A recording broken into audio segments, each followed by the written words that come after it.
taasisu. Baga guyyaa Jummaallee geessanii Jummaa keessanillee maqbuula Rabbi isinii haa godhu hunduma keessanuu. Wanni an dubbachuu barbaade waa'ee Abdii Raggaasaatii wal qabateeti. Abdii Raggaasaadhaa irratti durriyyeen garagaraadhaatii fi akkasuma warri Pheenxeellee yeroo irratti duula banuu barbaadanii arguu jirra miidiyaa kanarraa jechuudha. Jalqaba irratti dhugaadha wanni kuni sirrii miti kan jedhe viidiyoo wayii waraabee ture Abdii Raggaasaadha. Viidiyoo waraabisan keessatti dogongorri inuma mul'ata. Wanni sun dogongora akka ta'ellee itti himne erga sani ammoo gabba'itii dhiifama jedhe. Erga inni dhiifama jedheen booda ammoo durriyyeen islaamaadha kaate. Maqaa islaamummaa himatanii laakiin ammoo muslima irratti duulan jechuudha. Gaafa islaamummaan tuqamu bakka jarri buuteen argan. Qe'een jarraadha. Ajandaan biraa ajandaan jarri naannessitu waan gandaa waan yartuu waan xixiqqoo naannessan.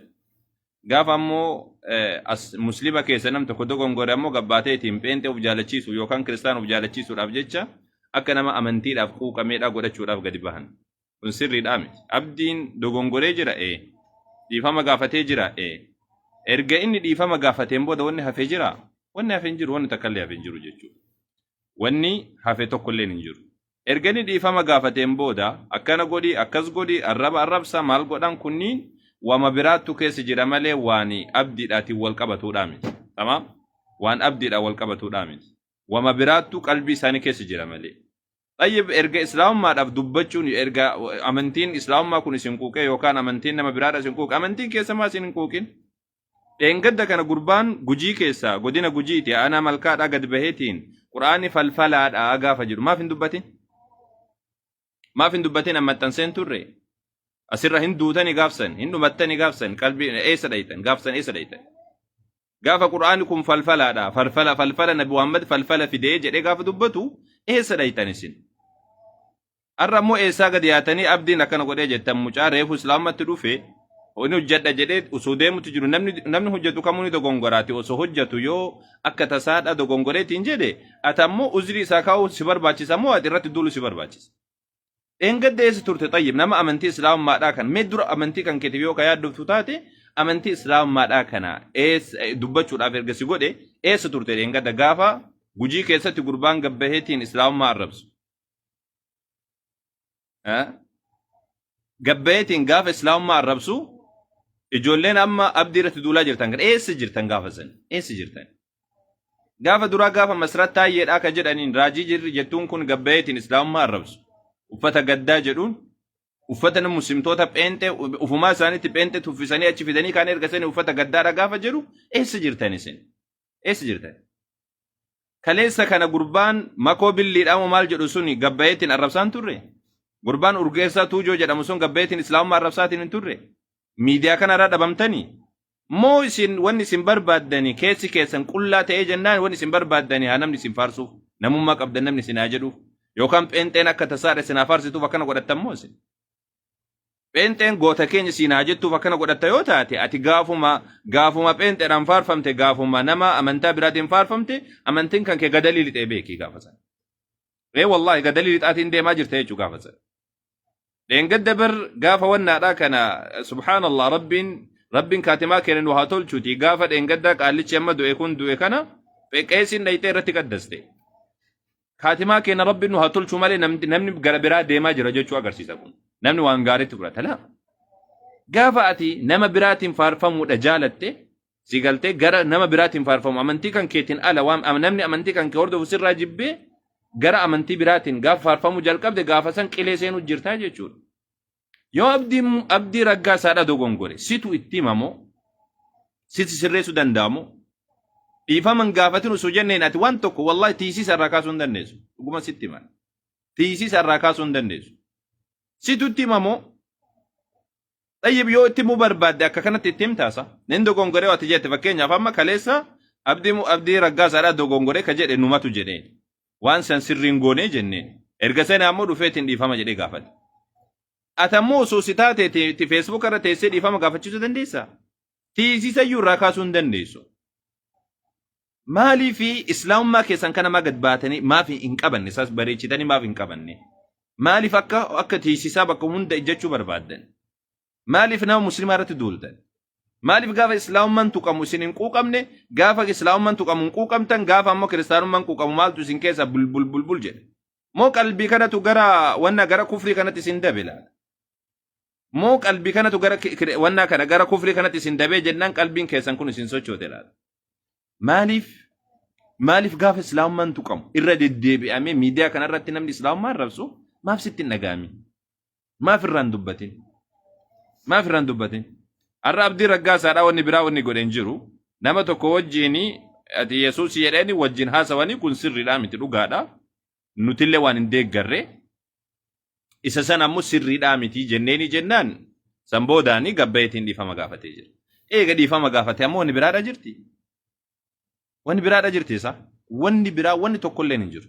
Wanni hafte hin jiru. Osoo dhiifama gaafatuu isaadha barbaaduu baanne dhiifama hin gaafatin jennaan. Osoo barbaanne jechuudha. Wallahi dhiifama hin gaafatin jennaan. Gaafa sanillee wanni jijjiiramu tokko hin jiru. Laakiin nuti akka musliimaatitti seera qabna. Islaamummaan kabaja qabdi. Tamam. Islaamummaan kabaja qabdi. Islaamummaa kana seera waan qabnuuf jecha wanni kun sirrii miti jenneen. Dhiifama gabbayee gaafate. Viidiyoochi kaase. Erga kaaseen booda ammoo asii dhukkee kaaftaati wanni ati gootuuf koomentii fi laayikii barbaadu malee wanni biraadha jirti isa. Erga saniin booda wanni haasawaan jirti. Maali wanni irratti duultaniif maali? Maali isin godhe? Maali isin godhe?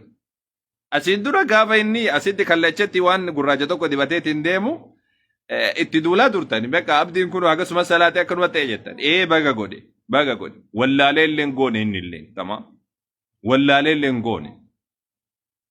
Baga godhe. Tamam. Isinitti baga. Maaliif jennaan? Khalaas amantii biraa namaa tuquun sirriidhaa miti. Gaafa inni amantii islaamummaa jabeesseetiin olii gad deemullee isinumatu tuqa. Kana jechuun bari hinaaffaa jechuudha malee waan biraati miti. Mucaan kun akkanuma dhufee akkamitti muslimtoota bira beekame? Akkamitti nama gurguddaa biratti beekame? Ati hin beekamtu ati durriyyeedha ka. Ati bakki ooltu bakka biraati ka. Mucaan kun ammoo dheengadduma islaamummaa qabatee nama hunda bira beekame. Sadarkaa Itoophiyaatti namni hundi beeke. Tamaam? Ajandaa dhabdammoo isin kama hagana gabbuutaniiti wantoota kana naannessitan. Bakka hunda khalaas eega si caale rabbiin tola rabbiin namaa kennuudha si caale khalaas si caaleetiin jira. Dhugaadha sirra beekameetiin jira. Ati waggaa 30 waggaa 50 asirra teesse waggaa 20 waggaa 10 asirra teesse.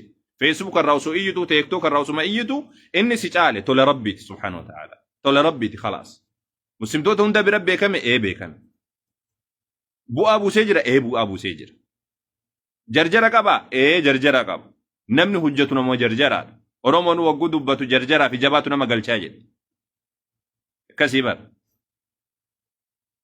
Oromoon wagguu dubbatu jarjaraa fi jabaatu nama galchaa jedhan. Durum. Jarjara qaba jarjara qaba. Jarjara sana ammoo nutu sirreessaa fi malee sii miti. Tamam. Sii miti. Waan irraa qabdu waan tokkollee hin qabdu. Yoo kiristaana taate kassasuu barbaadde kootu kassasi kiristaana jedhiti kootu kassasi yalla. Kassasi. Yoo ammoo muslima taate muslimni waa sirreessuudhaaf wal sirreessuudhaaf deema malee miidiyaa irratti baatanii nama tokko irratti mucaa reefu islaamummaa qabatee irratti hamilee isaa dha'uudhaaf jecha duuluun kuni wanna natti hin fakkaatu nama dhugaadhaaf deemu natti hin fakkaatu kun takka hinaaffaa taati hinaaffaa qalbii keessa sin guute akkamitti mucaan kun reefu islaamummaa qabatee namoota gurguddaa bira beekame sadarkaa majlisaatti sadarkaa ulamaa gurguddaatti sadarkaa biyyaatti beekame dhugaadha kun tola rabbiin namatti oolu. Tola rabbiin subhaanahu wa ta'ala namatti oolu. Osoo ati teessu ati amma nam tokko sin beeku namnummaan tokko lafarratti namni si beeku hin jiru. Osoo si arge namni gurguddaan footoo si wajjin hin kaa'umu si baqatee si biraa deema.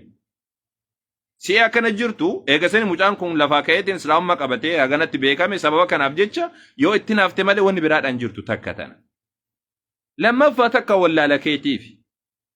Situ wallaalaadhaaf namni beekaan ammoo silaa waan kan mucaan kun yoo dogongoreyyuu suuta jedhaniitiin abdii keenya wanni kun dogongora wanni kun sirrii miti jedhanii wal sirreessan. Nuti muslimaa bar. Osoo inni dhiifama gaafachuu barbaadeyyuu osoo inni dhiifama gaafachuu hin barbaanneyyuu ta'eeti nutu keessaan naqeeti wanni kun sirriidhaa miti jedhan. Kan ammoo gooneetiin jirra alhamdulillah rabbil alamin. Gooneetiin jirra isa kana. Kanarra dabartee ammoo ati muslima ta'a mucaa islaamummaa reefuu qabatee irratti duulu jechuun kuni qalbii kan keedha dhibee qabaachuu malee ani wanna natti hin fakkaatu ani nama quuqama amantaaf qabu natti hin fakkaatu wallahi nama quuqama amantaaf qabu natti hin fakkaatu ati yoo takka hinaaffasi keessa jira takka ammoo wallaalatu sitti jira malee namni waa beeku akkanan godhatu yaa joo namni beeku muslima ta'aatiin xayyib mucaan kun keenya dogongore eenyutu itti hima nutu itti hima sirrii miti waan kana abdii keenya waan biraadha hojjedhuuti itti fufii laakiin bakka tana sirrii miti ka jedhu nuyi tana ammoo jenneeni jira tana bira dabartanii ammoo irratti duula banuun abdiin akkanaadha maalii ta'ee jira akkanatti jarjare birriidhaaf jecha eenyu siin jedhe mucaan hojii qaba durallee osoo islaamumatti hin dhufin durayyuu mucaan hojii qaba islaamumatti osoo hin dhufin durayyuu hojii qaba ammallee hojii masaniin jiraachuu jira durallee jalqaballee qarshii inuma qaba ammallee qarshii masaniin jiraachuu jira islaamummaa keessatti dhufeef jecha birriin guurameef kennameef tokkollee hin jiru tamaam islaamummaa dhufee jedhamee namni birrii kenneef wayitu illee hin jiru mucaan durallee hojjetaadha hojjetatee bula waan haga danda'eetiin hojjetateetiin bula ammallee hojii masan jabeeffateeti hojjetatee bulu jira malee waan biraati miti hojiin inni ammoo dabalataan hojjetu waan da'waa irratti kan hojjetu ammoo inni kuni ufii isaatii waan ka'umsa isaatii nu hojjedha jedhee ka'e malee akka keessan kana osoo miidiyaa irratti taa'ee nama arrabsaa olee inuma danda'a bara laakiin ammoo erga islaamummaatti dhufee islaamummaa keessatti ambaasaaddara ta'uu qaba jedheetiin hojjechuu jira akkan hojjechuutti jira erga hojjechuu jiraate namni hojjetu ni gufata waan sirrii hojjeta tamaam waan sirrii hojjeta ni gufata gaafa inni gufatu lafaa ol kaasaa gaafa inni sirrii hojjete jajjabeessaa akkasitti deemna malee akka isin hojjettan kanatti miti yaa jamaa akka isin hojjettan kanatti miti yoo ammoo seeratti dhiyeessuudhaan gaafii pheenxeetiif deebi'an kennu pheenxeen wanni jedhanii abdii raggaasaadha seeratti nu dhiyeessaa jedhan abdii raggaasaa seeratti dhiyeessuudhaan dura masrattaayyeedha seeratti dhiyeessuu barbaachisa abdii raggaasaadha seeratti dhiyeessuudhaan dura masrattaayyeedha ka arraba qajeelaa charchii ofii keessa dhaabbatee ittiin dubbate san seeratti dhiyeessuu barbaachisa masrattaayyee raajii kan isin jettan san kana qabtee jiru san uffata muslimaati bar uffata gaddaa jedhee kan arrabse kan uffata gaddaa kan ofirraa baasee dheeni bar akkasii bar uffata gaddaa kan ofirraa baasii jedhee kan dubbate bar masrattaayyeeti maal inni maal seeraa oli moo maaf seeratti inni eessine xayyee dura masrattaayyeetu balleesseeti dhaqaati masrattaayyee mana hidhaa seensisaa kaati erga sanii kottaati abdii nu gaafadhaa isinitti kennina gaafsa masrattaayyeedhaa osoo ammoo seeratti hin dhiyaatin abdii dhiisiiti ati namni biraatu sasuma taati daa'imni xiqqaayyuu isinitti hin kenninu abadan abdiin waa beekaatiif iyyuu dhiifama gaafadhu jennaan dhiifama gaafateemi masrattaayyee dhiifama sanuun gaafanne bar hagammaa waldaa keessa taa'eetiin bokkisu jira hagammaa waldaa keessa taa'ee bokkisu jira nama guddaa ta'eetiin islaamummaa arrabsee bar waldaa keessa dhaabate islaamummaa arrabse eega islaamummaa arrabseetiin jedhe seeratti dhiyaachuu qaba dhiifama iyyuu gaafate dhiifama osoo gaafate xiqqoo siidhaa wayyaadha jennee bira dabarra dhiifama iyyuu gaafanne see islaamummaa arrabse eengadda gurbaan tokko gabbayee anuyyuu maxxanseetiin ture gurbaan tokko gabbayeetiin islaamummaa arrabseetiin ture quraanni kun wannaadha jedhee falfala jedhee quraana kan arrabseetiin ture mucaa sana ammoo ijoollee achi jirtutu isin waan takkan dubbanne ijoollee achi jirtutu jala bu'eeti mucaa san seeratti dhiyeesse malee asin dura kaffeyaaloon suni gaafa islaamummaa arrabsu amma hidhaa bayeetiin jiraa miti isa maal godhe mee akkanumatti jiru urgeessatu ijoo mucaan jedhama koobilii ka jedhamu mucaa amma ganama kana maxxanse tokko islaamummaa arrabsaatiin oolu maaf kanarraan dubbatina duriyyaa kanarra tamaam maaf hin dubbatina ijoollee kana duriyyaa kanarra maal abdii raggaasaadha maal isin godhu in ariifate baga ariifate ni hojjete baga hojjete tamaam amantii namaa tuqe takka amantii namaadha hin tuqne dogongorri takkattiin isarraa argamte isii tana ammoo dhiifama gaafadhu jennaan dhiifama gaafatee jira taani itti fufaa jechuudha wani ni balleessa akka illee jiru amantii islaamummaa lallabe amantii islaamummaadha haa lallabu haa beeksisu tamaam haa baratulleedha haa beeksisulleedha ka barumsaa isin hin galchu ka maalillee isin hin galchu wanni tokko wanni isin ilaallatu tokkollee hin jiru wanni isin ilaallatu hin jiru yoo akka muslimaatitti hin deemna jettan ammoo abdii raggaa isaadhaa nama isin jala dubbachuu diduudhaa miti nama isin irraa fagoodhaati miti itti bilbilaati akka rakkana jedhaati dubbii sirreessaati sirreessinee jira jedhaa deema akka nama sirna qabuutti sirreessaati deema akka sanitti malee ummata kuffaaraa wajjin gabbaatanii abdii raggaa isaadhaa akkana ta'e akkas ta'e yoo ka jettan taate gaafa san isintu ufii keessanii rakkoon isinii jirtii isiniin jechuudhaaf tamaam وفي كيساني ركون إسني جرتي جتشولاف ربي سبحانه وتعالى هند كينيا ربي سبحانه وتعالى وهاكا جيلشو ورا كراها كارت تجارات ربي نها تايسو أكس أكا مبين تيراتي ونندامو أكا وليغالاتي ونندامو أكا مسلماتي نتي كران ديمو كم نكرا إفقالا أمنتي سلام على اللبو كمنا كيساتو ميدياراتو في الجنود أن ديمو برباتي ساروان جلو سرين أكا كريستاناتي بالغee waa arrabsitu ka amantii arrabsitu eessa keessa baay'atti natti himami adaraa keessa baalageen amantii arrabsitu ka yeroo hunda amantii irratti afaan ofii dhaaqattu eessa keessatti irra baay'atti muslima keessa baay'atti nama muslimaatu waa arrabsa muslima keessa baay'atti natti hima muslimni yesuus jechaati nama arrabsaatiin oola waaqa kiristaanii waaqessaatiin oola yoo guddate bar nama jedhaa bar nama jedheetiin beeksise malee muslimni amma innumaallee wagguu dubbatu nama jedheetiin beeksise malee waan biraatii miti. Eessa keessa baay'atti ijoollee muslimatu baay'ee arrabsa nama muslimaa miti barkan arrabsu kan durriyyeen hundi gabbaatee irratti afaan haqattu islaamummaadha. Tokko lamaa miti kun yeroo hundumaayi. Muhammad jettee maqaa nabiyyi kabajamaadhaa ol fuuteetiin Allahumma salli wa sallim ala nabiina Muhammad maqaa nabi Muhammad alayhi salaatu wasalaam fuuteetiin ka gadi buuftu eenyudha ijoollee kiristaanaati baay'inaan. TikTok irra dhaqaati ilaala akkaataa jirri itti arrabsan. Facebook irratti kootaati ilaala akkaataa isaan itti arrabsan akkaataa islaamummaa itti arrabsan. Kun yeroo takka lama miti yeroo hunduma. Tama yeroo hunduma kun. Kanayyuu osoo hin dubbanne ati dhuftee abdii raggaasaa akkana godhee hojjette ati dhibeetu si keessa jira malee nama dhugaadhaaf deemuun fakkaatu. Dhaabbadhaa of ilaala. Dhaabbadhaati of ilaala.